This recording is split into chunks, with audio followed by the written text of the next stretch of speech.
ಯಶ್ ಮನೆ ಮೇಲೆ IT raid, ಅಮ್ಮ ಪುಷ್ಪ ಹೇಳಿದ್ದೇನು? ಅಷ್ಟಕ್ಕೂ ಆಗಿದ್ದೇನು? ಪುಷ್ಪ ಮೇಡಮ್ ಬಾಯಲ್ಲೇ ಕೇಳಿ.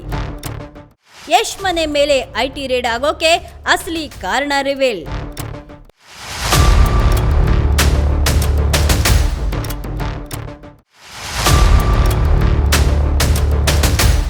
ಈಗ ಎಲ್ಲೆಲ್ಲೂ ಸಹ ಆದಾಯ ತೆರಿಗೆ ಇಲಾಖೆ ಅಧಿಕಾರಿಗಳು ದಾಳಿ ಮಾಡ್ತಿರುವಂತಹ ಸುದ್ದಿಗಳೇ ಬರ್ತಾ ಇದೆ.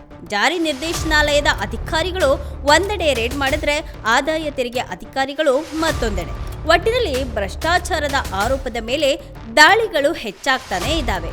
ಇಂಥ ಸಂದರ್ಭದಲ್ಲಿ ನಟ ಯಶ್ ಅವರ ಅಮ್ಮ ಪುಷ್ಪ ಅರುಣ್ ಕುಮಾರ್ ಅವರು ತಮ್ಮ ಮನೆ ಮೇಲೆ ಆಗಿರುವಂತಹ ಐಟಿ ರೇಡ್ ಬಗ್ಗೆ ಮಾತನಾಡಿದ್ದಾರೆ. ಅಷ್ಟಕ್ಕೂ ಈ ಘಟನೆ ನಡೆದಿದ್ದು 2020ರ ಸಮಯದಲ್ಲಿ. ಸ್ಯಾಂಡಲ್ವುಡ್ ಕಲಾವಿದರು ಹಾಗೆ ನಿರ್ಮಾಪಕರಿಗೆ ಶಾಕ್ ಕೊಟ್ಟ ದಿನ ಅದು. ಬೆಂಗಳೂರಿನಲ್ಲಿ ಸುಮಾರು 200 ಅಧಿಕಾರಿಗಳು ರೇಡ್ ಅನ್ನ ನಡೆಸಿದ್ರು.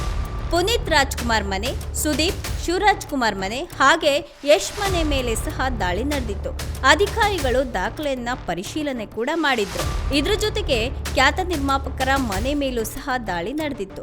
ರಾಕ್ಲೈನ್ ವೆಂಕಟೇಶ್ ಮನೆ ಮೇಲೆ 8 ಅಧಿಕಾರಿಗಳ ತಂಡ ದಾಳಿಯನ್ನ ನಡೆಸಿದ್ರು.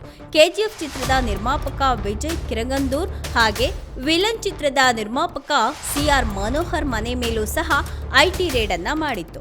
ತೆರಿಗೆ ಪಾವತಿಯಲ್ಲಿ ಭಾರಿ ಗೋಲ್ಮಾಲ್ ಆಗಿತ್ತು ಅನ್ನೋ ಆರೋಪ ಕೂಡ ಇತ್ತು. ಕನ್ನಡ ಚಿತ್ರಗಳ ಸಂಖ್ಯೆ ಹಾಗೆ ಬಜೆಟ್ ಕೂಡ ಜಾಸ್ತಿ ಆಗಿದೆ. ಆದಾಗ್ಯೂ ಸಹ ತೆರಿಗೆ ಸಂದಾಯ ಪ್ರಮಾಣದಲ್ಲಿ ಮಾತ್ರ ಯಾವುದೇ ರೀತಿಯ ಹೆಚ್ಚಳ ಆಗಿಲ್ಲ.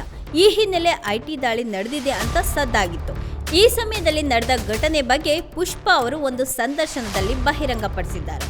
ನಮ್ಮ ಮನೆಗೂ ಎಷ್ಟು ದುಡ್ಡಿದೆ ಅಂತ ಕೇಳುತ್ತಾ ಅಧಿಕಾರಿಗಳು ಬಂದಿದ್ರು. ಆ ಸಮಯದಲ್ಲಿ ಒಂದಿಷ್ಟು ನೋಟ್ಗಳ ಮೇಲೆ ಯಶ್ ಫೋಟೋವನ್ನ ಹಾಕಿ ಅಭಿಮಾನಿಗಳು ನನಗೆ ಕೊಟ್ಟಿದ್ರು. ಅದನ್ನ ಬೀರುವಿನ ಮೇಲೆ ಅಂಟಿಸ್ಕೊಂಡಿದ್ದೆ. ಇಷ್ಟೇ ಇರೋದು ನೋಡಿ ಅಂತ ಅಧಿಕಾರಿಗಳಿಗೆ ಹೇಳಿದೆ. ಅವರು ಎಲ್ಲ ಚೆಕ್ ಮಾಡಿ ವಾಪಸ್ ಹೊರಟು ಹೋದ್ರು ಅಂತ ಅಂದು ನಡೆದ ತಮಾಷೆಯ ಘಟನೆ ಬಗ್ಗೆ ಹೇಳಿದ್ದಾರೆ. ಇನ್ನು ಯಶ್ ಅವರ ತಾಯಿ ಪುಷ್ಪ ಅರುಣ್ ಕುಮಾರ್ ಅವರ ಬಹುನಿರೀಕ್ಷಿತ ಕೊತ್ತಲವಾಡಿ ಚಿತ್ರ ಆಗಸ್ಟ್ 1ರಂದು ತೆರೆ ಕಂಡಿತ್ತು. ಬಾಕ್ಸ್ ಆಫೀಸ್ ನಿರೀಕ್ಷೆಗಳನ್ನ ತಲುಪುವಲ್ಲಿ ಹಿನ್ನಡೆಯನ್ನ ಕಂಡಿದೆ ಅಂತಲೇ ಹೇಳಲಾಗ್ತಿದೆ. ಯಶ್ ಅವರ ಅಮ್ಮನಾಗಿರುವ ಕಾರಣ ಜನರು ಸಹಜವಾಗಿಯೇ ಚಿತ್ರಮಂದಿರಕ್ಕೆ ಬರ್ತಾರೆ ಅಂತ ಅಂದ್ಕೊಳ್ಳಲಾಗಿತ್ತು.